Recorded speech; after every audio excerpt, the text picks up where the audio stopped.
okay? There's a plan drawn up by one of the biggest construction companies in Japan for a pyramid, but not a pyramid like the ones in Egypt. This one would rise 2 kilometers into the sky over Tokyo Bay, 2,000 meters tall, more than twice the height of the tallest building on Earth, and inside it would live 1 million people. I've spent the last few days going through this thing, and I have to tell you, it broke my brain a little. Because the Great Pyramid of Giza, the ancient wonder, the thing that has amazed humans for 4,500 years, this design stacks 5 structures, each one about the size of the Great Pyramid, on top of each other. And that's not even the whole thing. It's a pyramid made of pyramids, holding a city in the sky, floating over the water next to one of the biggest cities on the planet. And here's the part that really gets me. This isn't some random artist's daydream. This came from Shimizu Corporation, a real serious century-and-a-half-old Japanese construction giant that builds actual skyscrapers and tunnels and dams. They sat down and seriously asked, could we build this? So let me walk you through it, what the Mega-City Pyramid actually is, how they propose to build something that, by their own admission, we cannot build yet, what it would be like to live inside it, and then the honest part, the single reason this thing does not exist, and the question of whether it ever will. This is the Shimizu Mega-City Pyramid. Let's get into it. Let me start with why anyone would even want to build a 2-kilometer pyramid in the first place. Because the reason is actually very practical, even if the answer is insane.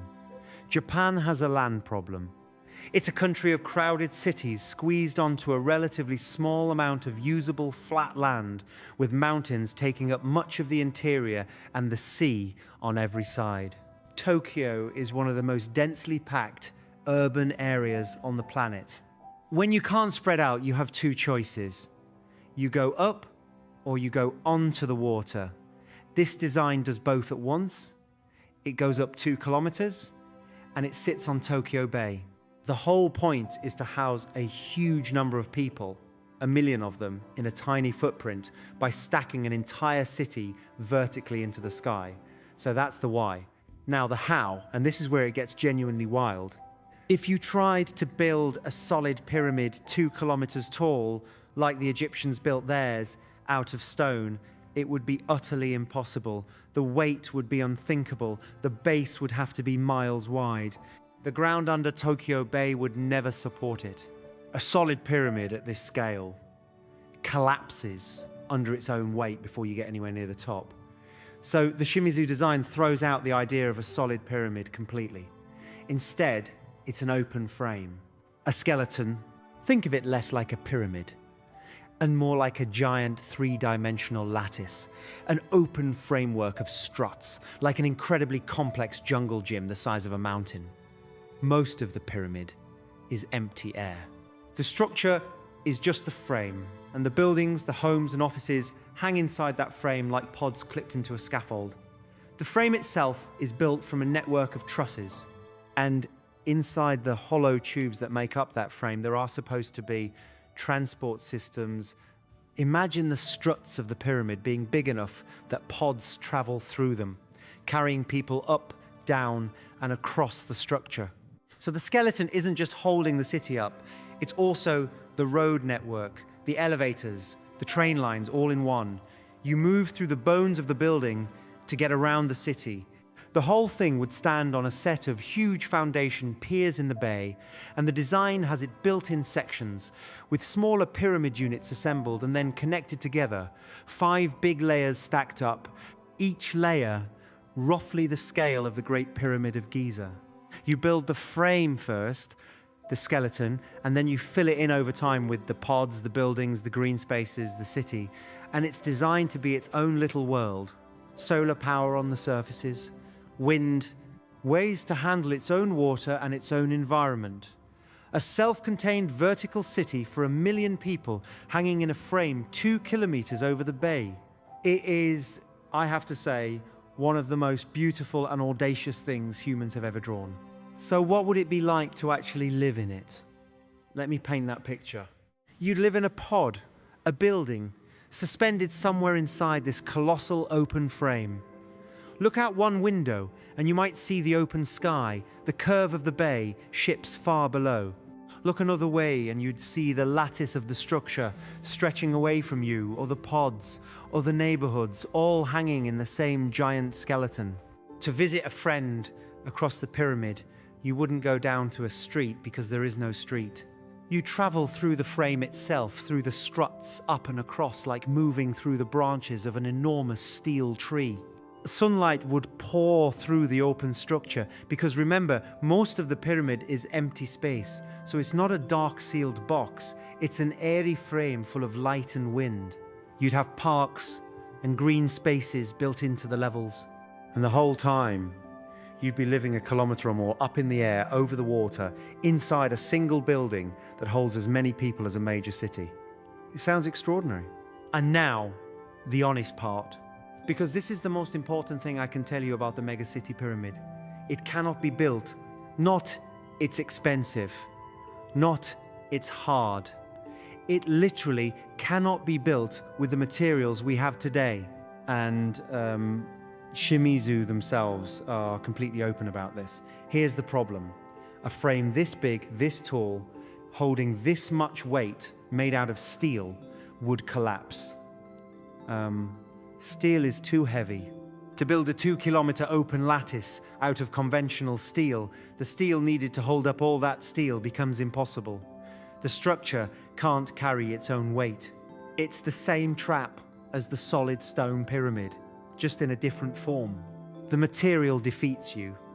So the design depends, openly, on a material that does not yet exist at the scale you'd need. Specifically, it leans on super light, super strong materials like carbon nanotubes. On paper, carbon nanotubes are stronger than steel and a fraction of the weight, which is exactly what you'd need to build a mountain-sized frame that doesn't crush itself. The catch is that we can make carbon nanotubes in tiny amounts in laboratories at enormous cost. We cannot make the millions of tons of structural-grade nanotube material you'd need to build a 2-kilometer pyramid. Not even close. That technology is, at best, decades away and might never arrive in the form this needs. So Shimizu's own position is essentially this. We've designed it, we believe the concept is sound, but we cannot build it until materials science catches up. They floated the idea of construction starting somewhere around the 2030s, but no real work has ever begun. No foundation has been poured, no funding assembled. It is, very honestly, a vision waiting on a material that hasn't been invented at scale yet.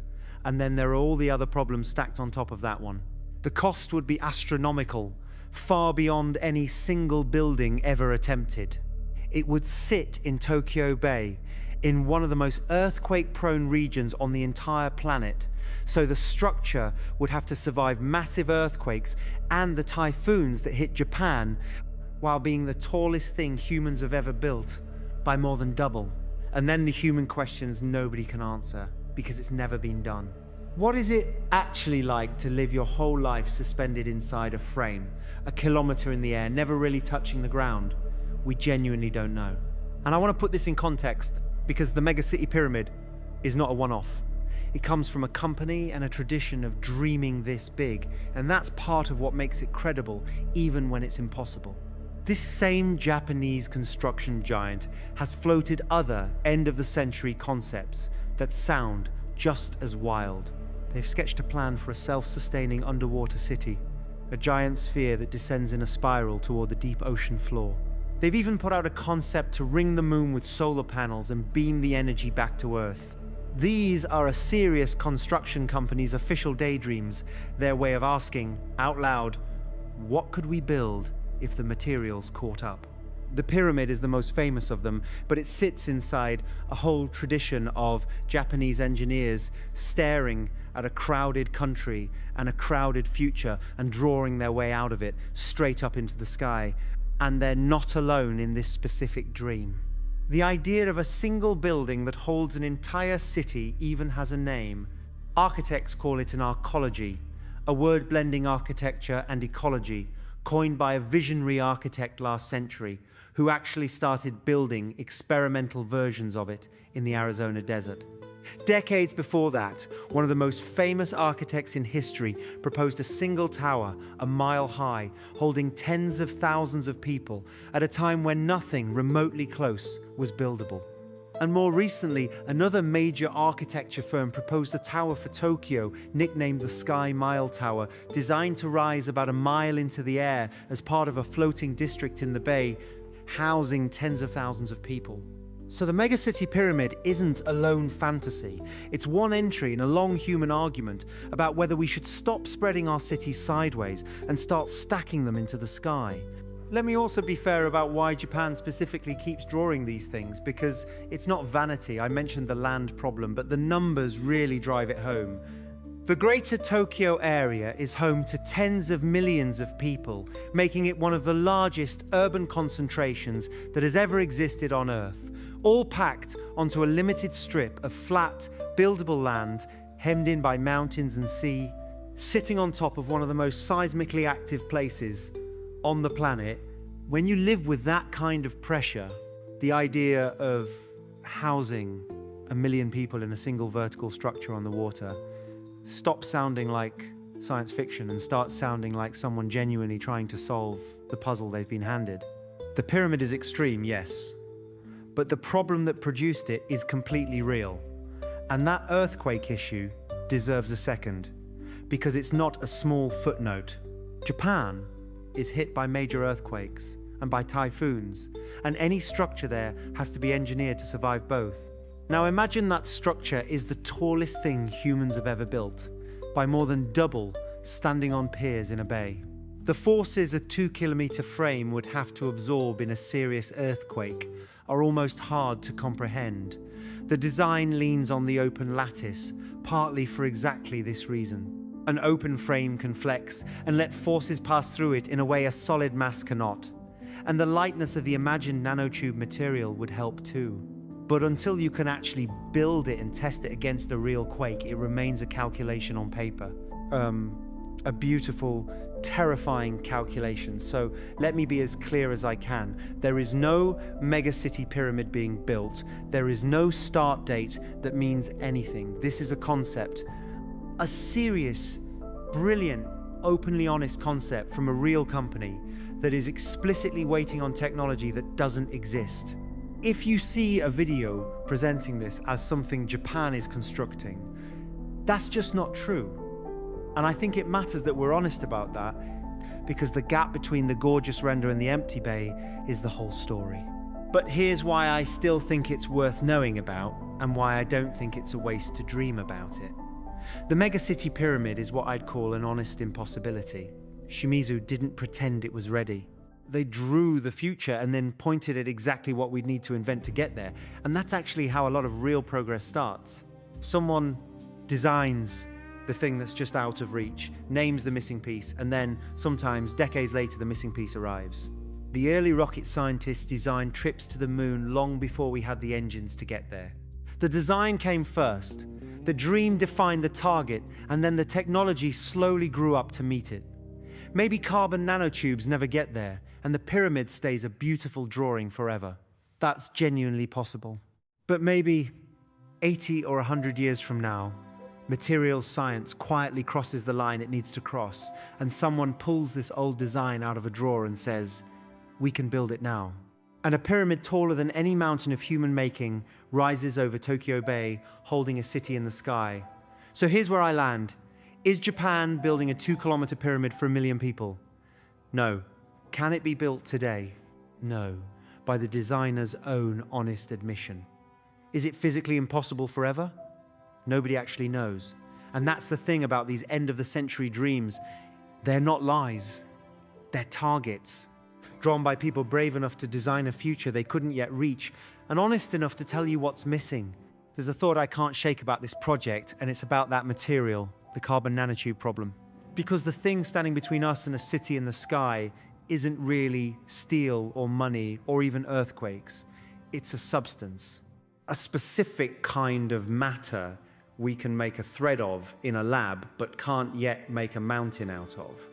And the entire history of building is, in a way, the history of materials arriving. We couldn't build tall until we had structural steel. We couldn't build vast open spaces until we had reinforced concrete. Every leap in what humans could build came when a new material showed up and quietly moved the line of the possible. So the Mega-City Pyramid isn't waiting on imagination. The imagination is done. It's waiting on chemistry.